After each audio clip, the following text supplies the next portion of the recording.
আসসালামু আলাইকুম রহমতুল্লাহ। বাংলাদেশকে আর কে বাস দিতে বাকি আছে?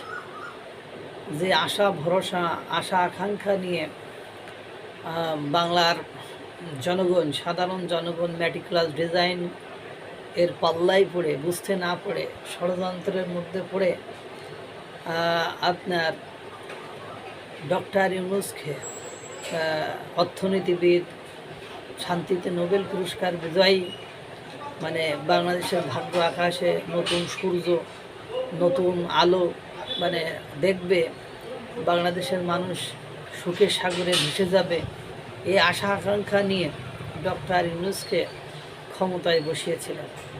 কিন্তু দুর্ভাগ্য হলো সত্য যে সেই ক্ষমতায় ভাটা পড়া শুরু হয়েছে অনেক আগে থেকে। একের পর এক লাল পাসপোর্ট, সাদা পাসপোর্ট ধারণকারীরা মানে বিভিন্ন দেশে ভ্রমণ নিষেধাজ্ঞা সহ কর্মক্ষেত্রে যাওয়া, বিভিন্ন জায়গায় তারা নিষেধাজ্ঞা পাচ্ছে। সর্বশেষ গতকালকে যে সংবাদটা ছিল সেটা হলো সংযুক্ত আরব আমিরাত, বাংলাদেশ এবং বাংলাদেশের অর্থনীতি বর্তমান সময়ে টিকে আছে কিসের উপর আপনারা সেটা জানেন? রেমিটেন্সের উপরে আর শ্রমশক্তির উপরে।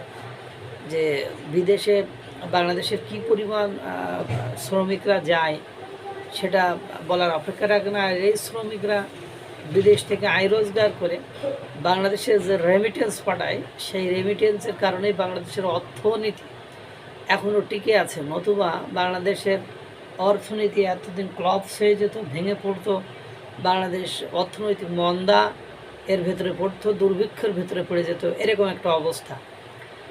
এরই মধ্যে আপনারা জানেন যে মধ্যপ্রাচ্যের যে দেশগুলো আছে, কাতার, দুবাই, সংযুক্ত আরব আমিরাত, সৌদি আরবের আগে বেশ কিছু নিষেধাজ্ঞা দিয়েছিল। এবার সর্বশেষ যারা নিষেধাজ্ঞা দিয়েছে তারা হলো সংযুক্ত আরব আমিরাত। সংযুক্ত আরব আমিরাতের বাংলাদেশের প্রচুর শ্রমিক কাজ করে, সেখানে তারা যায়, কিন্তু তারা একেবারে টোটালি 10টি দেশের উপর নিষেধাজ্ঞা দিয়েছে। তার মধ্যে সোমালিয়া, মানে আফগানিস্তান, পাকিস্তান, তারপর উগান্ডা, মানে এরকম জঙ্গি হামলা বা সন্ত্রাসী কর্মকাণ্ড বা যেসব দেশে বিদ্রোহী গোষ্ঠী থাকে সেই সব দেশেই অধিকাংশ সময় নিষেধাজ্ঞা দিয়েছে। কিন্তু দুর্ভাগ্য হলো সত্য, যাদের সাথে বাংলাদেশে নিষেধাজ্ঞা দেওয়া হয়েছে তাদের সাথে বাংলাদেশের তেমন করে সম্পর্ক নেই। কিন্তু নিষেধাজ্ঞার আবার ক্যাটাগরি আছে। ক্যাটাগরিটা কেমন? যে শুধু শ্রমিকরা ও দেশে কাজ করতে যেতে পারবে না, এরকম নিষেধাজ্ঞা নয়। বাংলাদেশের ক্ষেত্রে একদম টোটালি মানে শ্রমিক, ভ্রমণকারী, ব্যবসায়ী, মানে কোনো মানে সরকারি লেভেলের কর্মকর্তা বা কর্মচারী এবং এই ধরনের কোনো পর্যায়ের লোক সংযুক্ত আরব আমিরাতে প্রবেশ করতে পারবে না।